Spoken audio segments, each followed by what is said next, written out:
Hey guys, how y'all doing? So as you can probably tell, I am back in Australia.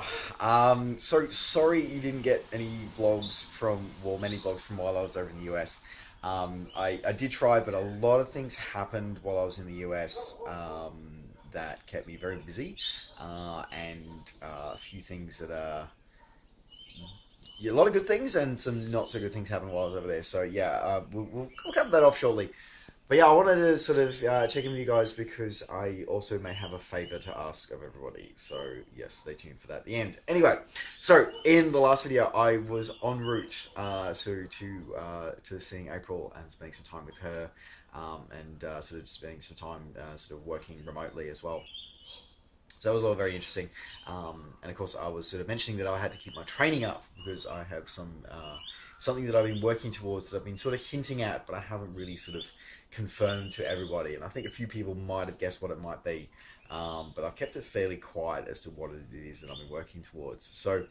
Um, but yeah, so I got to the US, so got up to northern Michigan, and it's absolutely beautiful part of the world, especially because it was coming into autumn or fall, as it is in America. And just the colors were starting to change, and it was absolutely beautiful. Weather was a bit mixed. I was fairly limited with my weight that I could carry stuff with, so I didn't have much of my cold or wet weather kit with me, which is unfortunate. So, but you know, to make sacrifice where you can. So, but I still managed to get quite a few rides out, quite a few swims and stuff like that, which is good. As I said, I was keeping my training up. Kind of had an interesting sort of some experiences and some challenges, of course, there as you do, especially when you travel countries and whatever. Just getting used to some weird things in America, like the fact that there is sugar added to everything, like even vegetables, like the frozen vegetables there have like 65 grams of carbohydrates in them, like 45 grams of sugar. Like how do you put that much sugar in vegetables?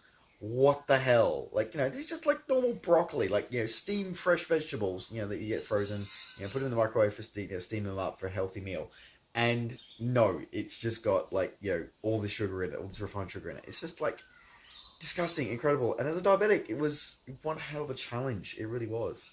Um, but it was interesting though because on the diabetes front, it was interesting because I did had just acquired the continuous glucose monitoring just as I was leaving Australia. So that was an interesting experience to actually sort of use that, and it was really interesting because it meant that I could actually monitor that kind of stuff a lot better, and it meant that during my I've noticed some interesting trends with the way that my sugars behave during workouts and stuff like that. Trends that I sort of some that I was aware of and some that I'm learning, which is really interesting. And able to dial in sort of my levels a lot more. Um, Also learning that it sort of used to be that I sort of would fade, sort of my blood sugars would sort of drop fairly slowly on a run. Now they crash fairly hard, but they come back up and they sort of stabilize then after this massive dip at the start. So that's interesting. So it's guiding my nutrition plan a little bit, with how to actually sort of manage long runs and stuff like that. Biking is sort of again just keeping the intake, stuff like that. So being able to do things on the bike, and of course, so I did have my bike with me while I was in the US. I took I took Pedro and my TT bike with me, because I do need to get all the time practice that are in and stuff like that. And spending time with April and April's family was just amazing. We got to go back to our Spartan roots together, which was really exciting. I absolutely love that.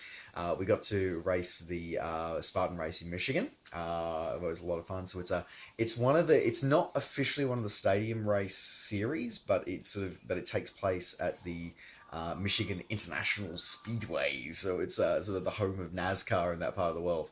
So that was really interesting, going around this curved track and sort of going, in and out of the stadium into the surrounding parks and stuff like that. And I definitely had lost a lot of my upper body strength that I had from Spartan, but I managed to nail the spear throw, which was really super exciting.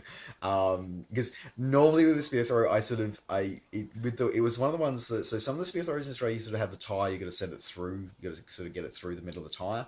But more commonly they get the ones which apparently are more common in the US, which is where you've got the hay bale and you've got to get it to stick in the hay bale. I've always had trouble with those ones. Those ones just really annoy. I never quite get the angle right, or they get enough force behind it to get it to stick. But this time, it duck. So I was really happy with that. Just kept it, it was sort of the pace wasn't too bad. My fitness is overall is not too bad for the running and stuff like that through the trails. Yeah, just the upper body, my grip strength is just, it's never been my forte, and it's definitely deteriorated a bit, so I'm going to need to work on that if I'm going to keep coming back to sticking my hand in doing a few occasional Spartans. But anyway, other than that, yeah, it was a lot of fun. It was great being able to race with April again. That was really nice. It was a great chance to do that. So, yay.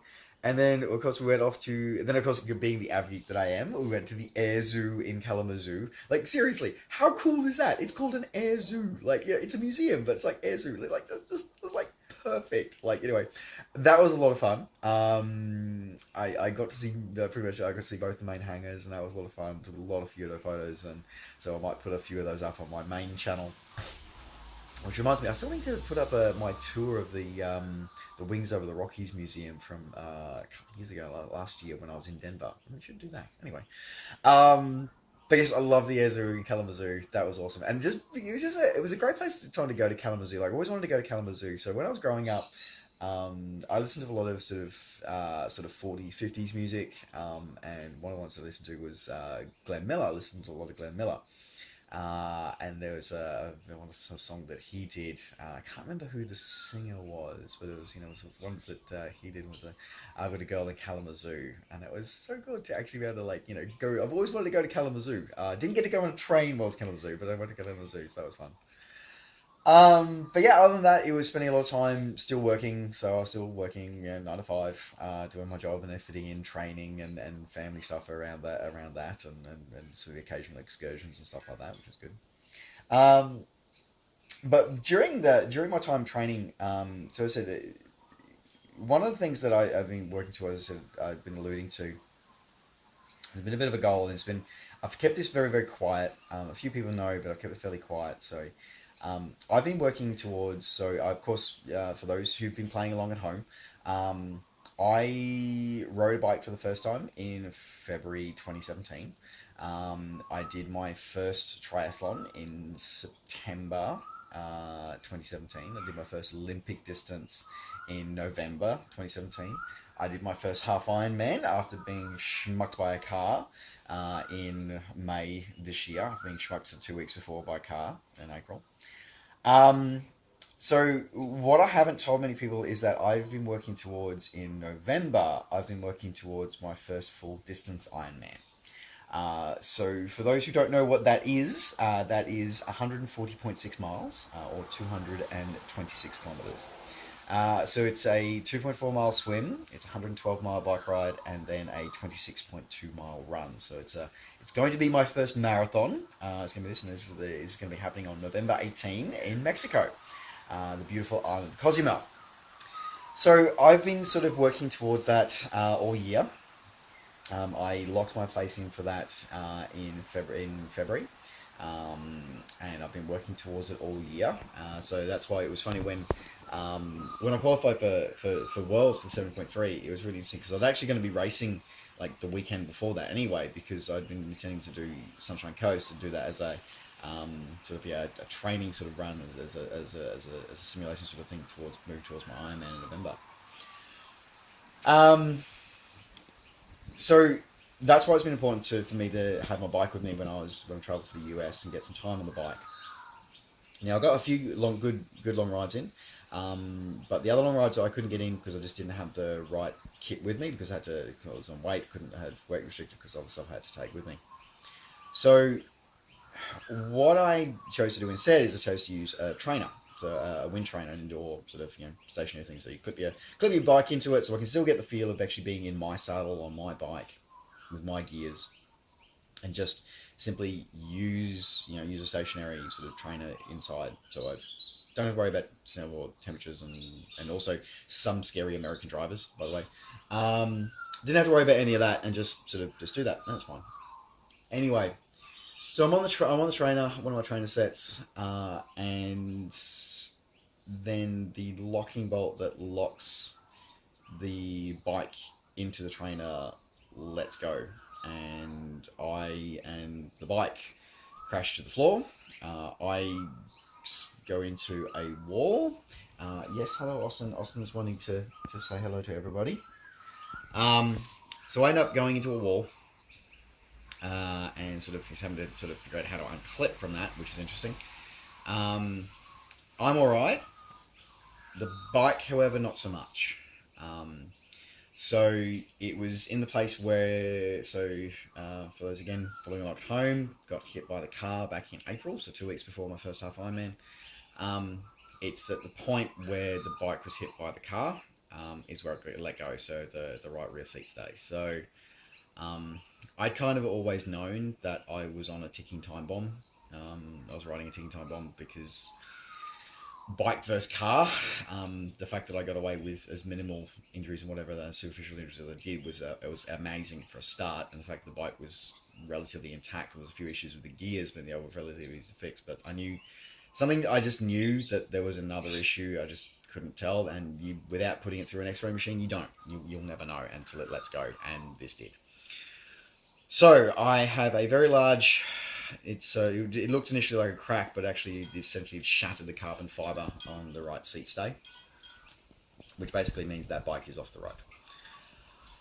And given the fact that it happened just a few weeks before my full distance Ironman, has left me in a bit of a crap position.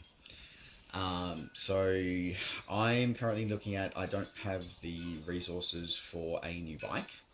And I'm trying to beg, borrow, and steal, or not steal, but try and beg and borrow to get the funds together to get the bike repaired. If it is possible, I feel awful for asking this. I kind of feel awful, but if anybody would like to help out with the getting my bike repaired and getting me back on the road to my dream of getting onto my first full distance Ironman, less than 2 years after I first climbed onto a bicycle, please consider donating. I've set up a GoFundMe page. The link will be in the description down below. It's not, as I said, I hate asking this. I always think of myself as really independent. April and anybody who knows me will know that I'm fiercely independent and I don't like asking for help. But at this point, I kind of need it because I still want to toe the start line in Mexico in a few weeks' time. It's sort of we're now down to 4.5 weeks, 5 weeks now, and I just need time to be able to get the bike repaired and get it on the road again. As I said, I'm not wanting a huge amount of money or anything like that. It's just trying to get the bike repaired. So if you can spare $1 or a few dollars, or enough equivalent of a cup of coffee, please consider it. As I said, if you can't, that's fine. As well, I'm trying to scrape together so that hopefully nobody has to.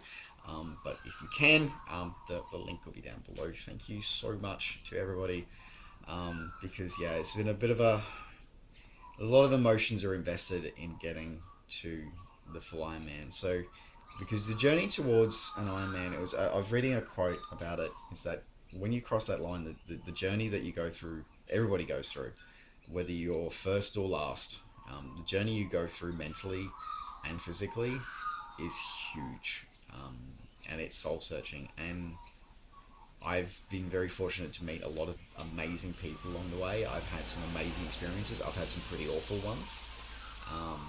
I've had ones that knocked me down, and I had to figure out where that fit into my head and into my body and into my heart. And some of those were really hard, and making those realizations and making those changes to my life have not always been easy. And some days I still don't know if I'm going to be able to finish this race, even if I get to the start line. I don't know if I'm going to finish it, but I'm going to give it my all, that's for sure. I can tell you that much. So, yes. Anyway, so as I said, that's where it's at the moment. I'm still trying to train. So I'm still getting in time running. I'm still getting sort of running and swimming in. I've got my road bike, which potentially I'll use where I can, but it would definitely be better if I could be on my TT. So yes, as I said, if you can help, please consider it. I hate asking for help. Anybody who knows me will know that I hate asking for help, but if you can think about it, have a think about it. Anyway, I feel awful. I feel ugh. Anyway, but thank you for listening to me ramble. So I will try and touch base with you everybody again. Sorry again for the spam that you've got over the last sort of like 24 hours. If you're watching this live, sort of as it's come to air, because yeah, I've sort of had all these vlogs from South Africa and between South Africa and the initial start of my trip to America, all sitting there. I just never got a chance to actually sort of edit them together and sort of release them. So there you go. Thanks very much for tuning in. Thanks for keeping on track with me, and I look forward to talking to you and seeing you all again soon.